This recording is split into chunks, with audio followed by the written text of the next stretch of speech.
Hello, my name's Jon Sermon. I'm a church leader in the UK, and I'm still, ever since early in the lockdown, I've been recording messages in the hope of offering encouragement to people. I do it far less often now, but I'm still doing it.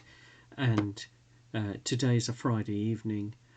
This morning we had coffee at the church and our prayer meeting, and we had ourselves quite a lot of encouragement because of the way that as we pray together, we recognise that God is at work among us. And we went on then to have a gazebo outside the church building for coffee in this lovely hot weather that we're having at the moment. Well, too hot for most of us, including me actually. But with the shade of the gazebo, we could have our drinks and snacks outside, and passers-by who we hadn't met before came to join us, which is always an encouragement. But I'm also now going into almost the last week before a trip to Uganda. I travel to Uganda, well, normally every year, but the last 2 years had to be cancelled because of COVID, and so it's 3 years since I last went. And I travel on behalf of a charity that I'm chair of trustees. It's called Romans 111 Trust, and it's all about mutual encouragement between the UK and Africa, the churches in particular. And we support church schools, and we partner with churches, and in particular we provide the facilities and funding and the impetus behind a programme to help train their church leaders to do the job better. And one of the things that really encourages me every time I travel to Uganda, and when we sometimes have Ugandan church leaders come over to the UK, is that the mutual encouragement really, really works.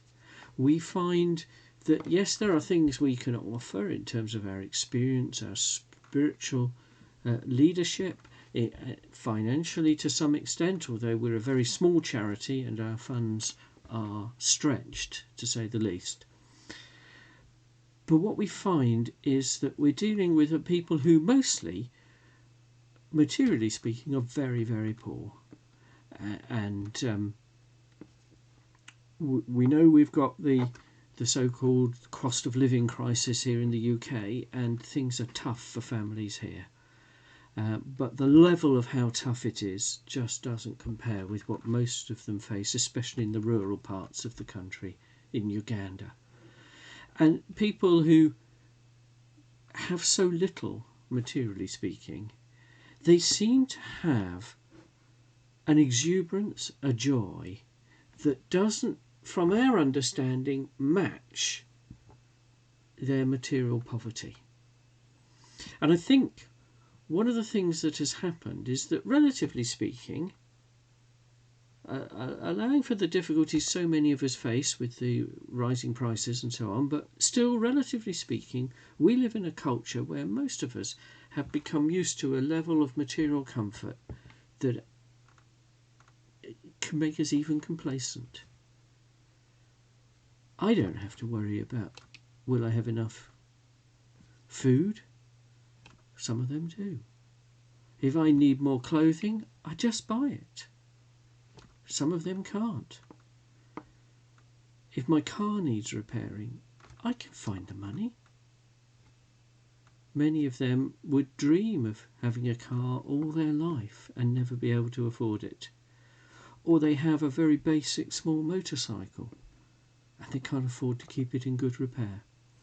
But against that backdrop, whereas we have become a bit complacent, many of us, because we're so materially comfortable that we almost forget our need of God, we see people out there who are materially poor but spiritually rich, and they encourage us. And the thing is that our Western attitudes of thinking we're secure because we can afford it for most things, certainly for the essentials of life for many of us, maybe not for the luxuries we want, but for the essentials, we've almost forgotten our need of God.